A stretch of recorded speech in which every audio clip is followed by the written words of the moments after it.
امریکی صدر ٹرمپ کا کہنا ہے کہ ایران میں بڑھتے ہوئے حکومت مخالف مظاہروں کے پیش نظر مختلف ممکنہ رد عمل پر غور کر رہے ہیں جن میں فوجی آپشنز شامل ہیں۔ صحافیوں سے گفتگو کرتے ہوئے ڈونلڈ ٹرمپ نے دعویٰ کیا ہے کہ ایران کے رہنماؤں نے کل فون کیا، وہ بات چیت چاہتے ہیں، ایک ملاقات طے کی جا رہی ہے، تاہم انہوں نے یہ بھی خبردار کیا ہے کہ ممکن ہے کہ ملاقات سے پہلے ہی ہمیں کارروائی کرنا پڑے۔ ٹرمپ نے کہا ہے کہ مظاہروں میں بعض لوگوں کے قتل کے مناظر سامنے آئے ہیں، امریکی فوج اور انتظامیہ سخت آپشنز دیکھ رہی ہے۔ امریکی صدر نے کہا ہے کہ وہ ایلون مسک سے بھی بات کریں گے تاکہ ایران میں انٹرنیٹ سروس کی بحالی میں مدد مل سکے۔ ایران کے سپریم لیڈر آیت اللہ خامنائی نے کہا ہے کہ غرور میں ڈوبا شخص پوری دنیا کے فیصلے کر رہا ہے۔ ایک بیان میں آیت اللہ خامنائی کا کہنا تھا کہ اسے یہ سمجھنا چاہیے کہ اقتدار کے عروج پر طاقتور ترین حکمرانوں کے ساتھ کیا ہوا، فرعون، نمرود اور رضا شاہ کے ساتھ جو ہوا وہی ٹرمپ کے ساتھ ہوگا۔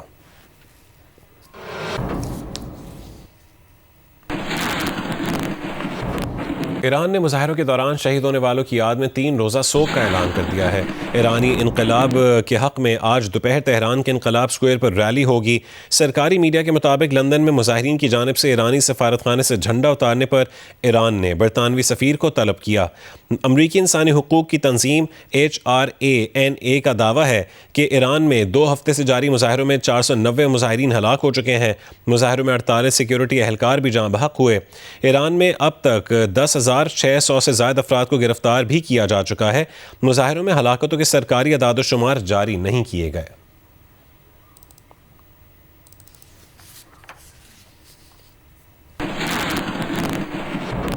اسرائیلی میڈیا کا دعویٰ ہے کہ امریکی صدر ڈونلڈ ٹرمپ نے ایران میں مظاہرین کی مدد کا فیصلہ بنیادی طور پر کر لیا ہے۔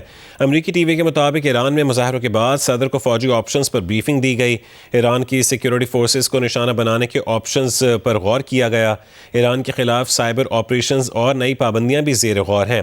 اسٹار لنک کے ذریعے ایران میں انٹرنیٹ بحال کرنے کا آپشن بھی زیر غور ہے۔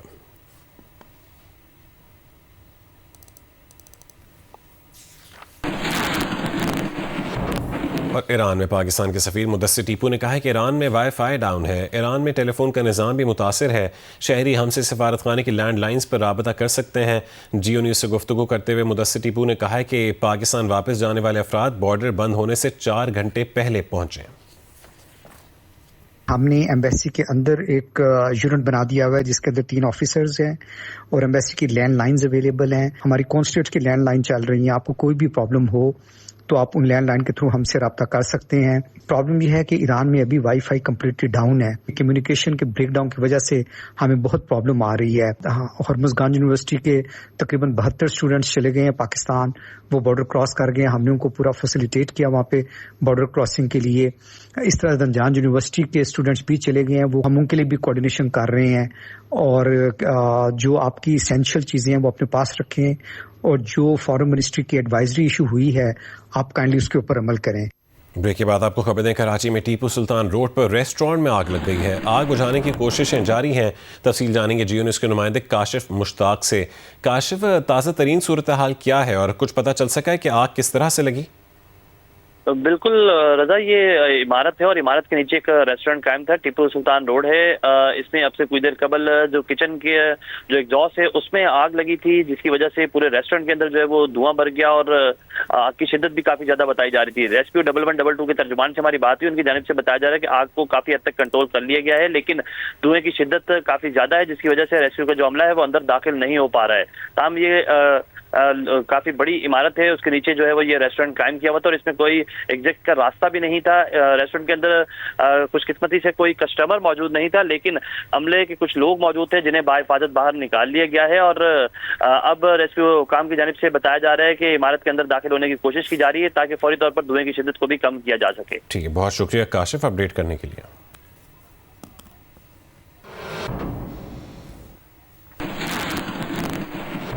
کراچی میں ان دنوں موسم سرما کے سرد ترین دن گزر رہے ہیں اور درجہ حرارت مسلسل سنگل ڈیجٹ میں ریکارڈ کیا جا رہا ہے۔ موسم کی تفصیلات بتائیں گی انیبا ضمیر شاہ۔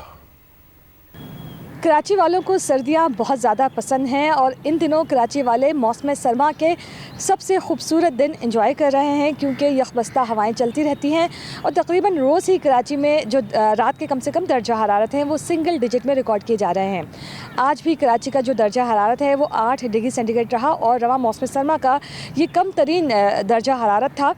जबकि दीगर इलाक़ों की बात की जाए तो जिना टर्मिनल वो इलाका है जहाँ पर मुसलसल दर्जा हरारत जो है वो सिंगल डिजिट में रिकॉर्ड किए जा रहे हैं और आज जिना टर्मिनल पर जो दर्जा हरारत रहा वो 6 डिग्री सेंटीग्रेड था और इस तरह से रवा मौसम सरमा का ये कम तरीन दर्जा हरारत था जो जिना टर्मिनल पर रिकॉर्ड किया गया।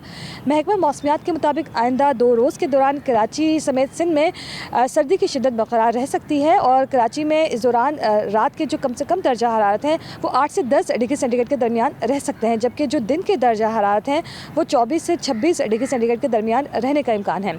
इस दौरान शुमाल मशरक़ की सिमत से हवाएँ चलती रहेंगी और कराची का फ़िज़ाई मियार भी मुतासिर रह सकता है। इस वक्त भी जो कराची का फ़िज़ाई मियार है वो मुज़र सेहत है और यहाँ का जो एयर क्वालिटी इंडेक्स है वो 160 से ज़ायद रिकॉर्ड किया गया है। एक मगरबी हवाओं का सिस्टम है जो 18 से 20 जनवरी के दौरान मुल्क के बलाई हिस्सों पर असरअंदाज हो सकता है और इस दौरान वहाँ पर बारिश और बर्फ़बारी का इम्कान मौजूद रहेगा। कुछ इम्कान ये भी नज़र आ रहा है कि ये सिस्टम कराची समेत सिंध में भी बारिश का सबब बन सकता है। जी, लाहौर का मौसम इंतहाई सर्द है। शदीद धुंध का सिलसिला रात से शुरू हो जाता है। महकमे मौसमियात का कहना है कि आइंदा आने वाले दिनों में बारिश का कोई इम्कान नहीं, मौसम सर्द और खुश्क रहेगा। तफसील बताएंगी हफ्सा उस्मान। बिल्कुल, लाहौर का मौसम जो है वो इंतहाई सर्द हो चुका है। रात गए से जो है वो धुंध का सिलसिला शुरू हो जाता है। सुबह सवेरे तक जो है वो शदीद धुंध रहती है। धुंध की वजह से जो है वो मोटरवेज़ को भी बंद कर दिया गया है ताकि किसी किस्म का नाखुशगवार वाक़या जो है वो पेश ना आ सके। शहरियों को भी बारहा हदायत की जा रही है कि धुंध में गैर ज़रूरी सफ़र से जो है वो इज्तनाब किया जाए। इस वक्त जो है वो मोटरवेज़ को तकरीबन खोल दिया गया है। धुंध जो है वो छटना शुरू हो गई है, हल्की हल्की धूप भी निकल आई है, लेकिन सर्दी जो है वो बहुत ज़्यादा है। महकमा मौसमियात से भी हमारी बात हुई, उनका भी यही कहना है कि आइंदा आने वाले दिनों में फ़िलहाल बारिश का इम्कान मौजूद नहीं है। स्मोक अलबत्ता ज़रूर कम हुई है। इस वक्त आलमी माहौलियाती वेबसाइट के मुताबिक लाहौर जो है वो 9वें नंबर पर मौजूद है और AQI लेवल जो है वो 180 बताया जा रहा है। खासी हद तक स्मोक में कमी हुई है। महकमा मौसमियात का कहना है आइंदा आने वाले दिनों में जो है शदीद सर्दी भी पड़ेगी और ये खुश्क सर्दी होगी और धुंध की शिद्दत में भी जो है वो इजाफा होगा। वज़ीर आला Khyber Pakhtunkhwa Suhail Afridi Sindh high court bar में सेमिनार से खिताब कर रहे हैं। चश्मा यही से निकलेगा इंशाअल्लाह। मैं सिंध हाई कोर्ट बार के तमाम वकला का, हसीब भाई का और उनकी तमाम कैबिनेट का, ILF की तमाम अहदेदारों का, तमाम यहाँ पर मौजूद वकला का इंतहाई मशकूर व ममनून हूँ कि उन्होंने मुझे यहाँ मदऊ किया और मुझे खुशी है कि मैं आप लोगों के सामने हूँ और यहाँ पर अपनी बात आप लोगों के सामने रख सकता हूँ।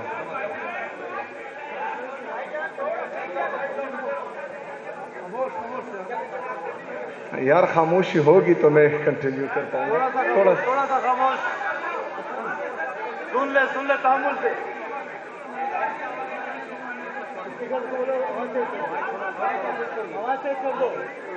थोड़ी सी खामोशी करें ताकि ये जो लोग सुनने के लिए आए वो सुने और खैर है तस्वीरें फिर बाद में भी कुछ दोस्तों से निकालें।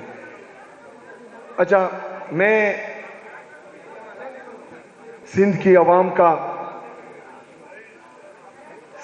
आवाम गैरतमंद, बहादुर, दलेर, जुर्रतमंद आवाम है। उन्होंने जिस तरह हमें वेलकम किया, जिस तरह की हमारी मेहमान नवाजी की, सिंधियों ने अपने दारुल खिलाफा कराची में तमाम पाकिस्तान को जगह दी हुई है। यहाँ पर पश्तून भी है, बलोची भी है, यहाँ पर कश्मीरी भी है, गिलगिती भी है। पूरे पाकिस्तान से हर कौम का और हर मकतबा फ़िक्र के लोग कराची में मौजूद हैं। तो इसका मतलब है कि सिंधियों का दिल बहुत बड़ा है और वो मेहमानों को हमेशा इज्जत देते हैं। लेकिन दूसरी तरफ सिंध की हुकूमत ने आपके मेहमानों के साथ जिस तरह किया, جو انہوں نے سندھی اجرک اور سندھی ٹوپی کی بے حرمتی کی وہ آپ سب کے سامنے ہے، اور میرے خیال میں ہر سندھی اس کی بھرپور الفاظ میں مذمت کرے گا۔ میرے معزز وکلاء صاحبان، جس طرح کہ آپ جانتے ہیں اور مجھ سے آپ اچھی طرح جانتے ہیں کہ جو آئین اور قانون کے ساتھ کھلواڑ ہو رہا ہے، اس میں صرف اداروں کا نہیں پورے پاکستان کا نقصان ہو رہا ہے، کیونکہ ایک طرف تو یہ جو ہیں ہمارے نیشنل ایسٹس بیچ رہے ہیں، پی آئی اے کو جو ہے انہوں نے آئل ایکس پر نیلام کر دیا، لیکن یہاں پر آپ کے ساتھ جو ہے انصاف برائے فروخت لگا رہے ہیں، تو یہ انصاف برائے فروخت نہیں ہونا چاہیے۔ ہمیشہ سے پاکستانیوں کو یہی امید رہتی تھی کہ کچھ سرکاری افسران یا کچھ لوگ ہمارے ساتھ ظلم کر رہے ہیں، ہمارے خلاف جو ہے سازشیں کر رہے ہیں، تو چلیں عدلیہ تو ہیں، وہ ہمیں انصاف دے گی، عدلیہ ہمارے ساتھ کھڑی ہوگی۔ لیکن آپ کے عدلیہ کا ابھی یہ حال ہے کہ اسلام آباد ہائی کورٹ کے 3 معزز ججز صاحبان مجھے یہ حکم دیتے ہیں کہ آپ اپنے لیڈر، اپنے قائد جناب عمران خان صاحب سے اڈیالہ جیل میں مل سکتے ہیں۔ 3 ججز، اسلام آباد ہائی کورٹ کے 3 ججز یہ حکم دے رہے ہیں کہ میری اپنے لیڈر، اپنے قائد جناب عمران خان صاحب سے ملاقات کرائی جائے۔ اس حکم کو ردی کی ٹوکری میں کون پھینکتا ہے؟ ایک جیل کا سپرڈنٹ۔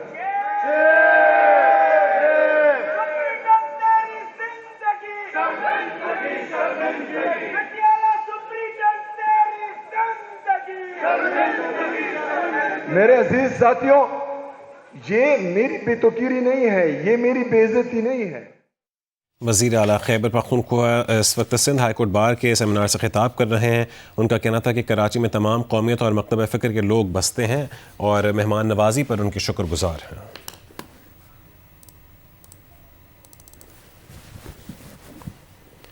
سندھ حکومت کی ترجمان سعدیہ جاوید کا کہنا ہے کہ وزیر اعلیٰ خیبر پختونخوا سہیل آفریدی نے شاہراہ فیصل پر ریاست اور ریاستی اداروں کے خلاف نعرے بازی کی، صدر زرداری کے خلاف نازیبا الفاظ استعمال کیے۔ اگر ہم کے پی میں بانی پی ٹی آئی کو گالیاں دیں تو کیا پی ٹی آئی ویلکم کرے گی؟ پروگرام جیو پاکستان میں گفتگو کرتے ہوئے انہوں نے کہا ہے کہ تحریک انصاف کے کارکنوں نے پولیس پر پتھراؤ کیا اور میڈیا کی گاڑیوں پر حملہ کیا۔ سندھ حکومت نے پھر بھی سیکیورٹی مہیا کی۔ جب آپ پولیس اور میڈیا پر پتھراؤ کریں گے تو قانون حرکت میں آئے گا۔ ایسے ہی ان کا قافلہ شاہراہ فیصل پہ پہنچا، وہاں ریاست اور ریاستی اداروں کے خلاف نعرے بازی کی گئی۔ انہوں نے president of Pakistan president Asif Ali Zardari کے خلاف نازیبا الفاظ استعمال کیے گئے۔ چیئرمین پاکستان پیپلز پارٹی پر انہوں نے تنقید کی، لیکن اس کے باوجود سندھ حکومت نے ان کو سیکیورٹی پرووائڈ کی۔ ان کو پتا تھا کہ اتنی بڑی تعداد کیونکہ جناح باغ میں وہ جمع نہیں کر سکیں گے، تو اس لیے انہوں نے شہر میں راستوں پر اور سڑکوں پر خطاب کیا اپنے لوگوں سے، اس کو بھی سیکیورٹی کور حاصل تھا۔ پولیس پر ان کے ورکروں نے پتھراؤ کیا، میڈیا کی گاڑیوں پر حملہ کیا گیا، تو ظاہر سی بات ہے ادارے law enforcement agencies police action میں آئیں گی۔ آپ ایسے آپ کو جلسہ کرنے کی اجازت دی گئی ہے، آپ جلسہ کریں، آپ ریلی کریں، لیکن یہ چیزیں ایکسیپٹیبل نہیں۔ آپ مسلسل سندھ حکومت کے خلاف بولے، آپ مسلسل پاکستان پیپلز پارٹی کی لیڈرشپ کے خلاف بولے۔ میں کل کے پی کے جاؤں اور سی ایم کے پی کے دروازے پہ جا کے عمران خان کو گالیاں دوں تو کیا اس کے بعد کیا پی ٹی آئی مجھے ویلکم کرے گی؟ وزیر اعظم کے کوارڈینیٹر اطلاعات کے پی اختیار ولی خان گفتگو کر رہے ہیں۔ پنجاب کی حکومت میں ٹرانسفر کر دیں، ہم وہ یہاں سے جانا چاہتے ہیں، کیونکہ یہاں پر پوسٹنگ لینے کے لیے ان کو رشوت دینی پڑتی ہے، اور رشوت میں بھی جو سب سے زیادہ پیسے دیتا ہے اس کا نمبر پہلے آتا ہے۔ رشوت دینے والوں میں خیبر پختونخوا میں ان سرکاری افسران میں ایک ریس لگی ہوئی ہے، اور وہ اپنے نمبر اور اپنی باری کا انتظار کر رہے ہیں۔ तो जाहिर बात है कि जिन लोगों के पास पैसे नहीं है, जो रिश्वत देना नहीं चाहते, जो रिश्वत दे नहीं सकते और जो रिश्वत देना जानते भी नहीं है, उन अफसरान का खैबर पख्तूनख्वा में कोई गुजरान नहीं है। झूठ, और ऐसा झूठ कि जिसका कोई हिसाब नहीं है, एक फेक सोशल मीडिया के जरिए अपने गलत कामों को अच्छा बना के पेश करते हैं। अब मैं आपके सामने एक ऐसा केस ला रहा हूं, आपके कौम के सामने रखना चाहता हूं कि गुज़श्ता 11 साल से पाकिस्तान तहरीक इंसाफ इस बात का क्रेडिट ले रही है कि हमने खैबर पख्तूनख्वा में सीनियर सिटीजन काउंसिल बना दिया है, और सीनियर सिटीजन जो 60 साल से ऊपर के लोग हैं उनके लिए उन्होंने एक कार्ड इशू कर दिया है जिसमें उनके लिए माहाना वजीफा भी मुकर्रर है, म्यूजियम, हस्पताल, दवाइयाँ उनको फ्री मिलेंगी, पार्क्स में उनका दाखिला फ्री होगा, बसों में, पब्लिक ट्रांसपोर्ट में उनका फिरना फ्री होगा। लेकिन हकीकत यह है कि उस स्कीम का आज तक कार्ड भी नहीं बन सका। निज़ाम सेहत का आलम यह है कि जो सेहत कार्ड जिसको ये अपना फ्लैगशिप प्रोजेक्ट समझते हैं, उस सेहत कार्ड में इतनी बुरी करप्शन हो रही है कि जिसका 10% या 15% फ़ायदा शायद आवाम को पहुंचता है, लेकिन उसके 90% पैसे जो हैं वो हुक्मरान खा जाते हैं, यहाँ की अशराफिया खा जाती है। और एक एक मरीज़ के एक हफ्ते में एक ही मरज़ के 7 और 10 ऑपरेशन, ये चमत्कार आपने देखा होगा कि ये पूरी दुनिया में कहीं नहीं होता, ये सिर्फ खैबर पख्तूनख्वा में होता है। यहाँ पर दवाइयाँ बिकती हैं, सरकारी दवाइयाँ बिकती हैं, यहाँ पर एक्सरे की फिल्में बिकती हैं, चाइना की मशीनरी सस्ती लाकर उसको यूरोपियन स्टैंडर्ड के हिसाब से उसके बिल पास किए जाते हैं। ये खैबर पख्तूनख्वा है और ये आलम है यहाँ का, यहाँ के हेल्थ के निज़ाम का। मरीज़ तड़पते हैं कि वो उनको आईसीयू के बेड्स मैसर नहीं हैं, और वो इस इंतज़ार में रहते हैं कि अंदर कोई मरीज़ मर जाए ताकि कोई बेड खाली हो जाए और हमारे मरीज़ को वहाँ पे जगह मिल जाए। और इस वजह से प्राइवेट अस्पतालों के कारोबार चमक रहे हैं। शायद जानबूझ के इस तरह किया जा रहा हो। आप उठा के देख लें कि ऐसे लोग आज इक़्तिदार पर काबिज़ हो चुके हैं खैबर पख्तूनख्वा में, जो इससे पहले उनकी इतनी कोई माली हैसियत नहीं थी, उनके पास इतने पैसे नहीं हुआ करते थे, आज वो अरबपति बन गए हैं। 1-2 बंदों को तो मैं जानता हूँ, जिनमें 1-2 नहीं बल्कि कई दर्जन लोगों को मैं जानता हूँ, लेकिन 1-2 ऐसे हैं कि उन्होंने कोई ज़्यादा ही चमत्कार किया हुआ है। वो जिनके पास 2013 में 5,000 रुपए की टोटल उनके एसेट्स नहीं थे, वो 22 अरब और 70 करोड़ रुपए के असासे डिक्लेयर करते हैं। अनडिक्लेयर कितने होंगे? कौम इसको खुद सोचे कि ये कौन है, ये कैसे लोग हैं। पेशावर का सेरीना होटल, पेशावर का Perl continental hotel Pakistan Tehreek Insaf के 2 उन लोगों ने खरीद लिया जो सिर्फ 2 बार वजीर रहे हैं। ये पैसे कहाँ से आ रहे हैं? रियासत के पैसे रियासत के ऊपर ये लोग इस तरह लगाते हैं कि फिर यही पैसे कमाकर ये लोग रियासत के खिलाफ इस्तेमाल करते हैं, जलसों पर इस्तेमाल करते हैं, अपनी सोशल मीडिया को ये लोग फीड करते हैं और सोशल मीडिया पर बोर्ड्स खरीदते हैं। ये जितनी मकबूलियत दिखाई जाती है ये इतनी नहीं होती। इसमें आप छाननी गुजार दें, इसको आप साफ कर लें तो ये इतनी मकबूलियत बचती नहीं है। अगर मैं कौम को आज ये भी बता दूं कि खैबर पख्तूनख्वा में कुछ ऐसे अफसरान, ऐसे ज़िम्मेदार ओहदों पर बैठे हैं कि जिनकी ज़िम्मेदारियाँ क्लरिकल स्टाफ जितनी हैं, लेकिन वो बैठे हुए एग्जीक्यूटिव कैडर पर हैं। खैबर पख्तूनख्वा में ब्यूरोक्रेसी में इस वक्त जो सीनियर लोग हैं वो साइड लाइन हैं, जो जूनियर लोग हैं वो भारी भरकम पैसे देकर उन्होंने अपनी मर्जी की पोस्टें और अपनी पोजीशनें ले रखी हैं। इस तमाम सूरत हाल पर इस पर हमारी कौम को सोचना होगा कि आज जिस सूबे के हस्पताल हाई पीटीआई और हाई पीटीआई के नारे लगा रही है, जिसकी असेंबली हाई करप्शन और हाई करप्शन के नारे लगा रही है, जहाँ के अराकीन असम्बली कहते हैं कि हमारे वज़रा जो हैं वो रियासत की मुखालिफ सरगर्मियों में मसरूफ़ हैं, उस सूबे में जमहूरियत क्या होगी, उस सूबे में गवर्नेंस क्या होगी, उस सूबे में बाकी मामलात कहाँ पर होंगे। वज़ीर आज़म के कोऑर्डिनेटर बराए इत्तलात इख्तियार वली खान वज़ीर आज़म के कोऑर्डिनेटर इत्तलात खैबर पख्तूनख्वा इख्तियार वली खान अहम गुफ्तगू कर रहे थे। उनका कहना था कि खैबर पख्तूनख्वा में बद इंतज़ामी अपने उरूज पर है। उन्होंने कहा कि केपी में तालीम का निज़ाम भी तबाह हो चुका है और रिश्वत के बगैर कोई काम नहीं किया जाता। केपी में सेहत का शोबा तबाही की जानिब गामज़न है।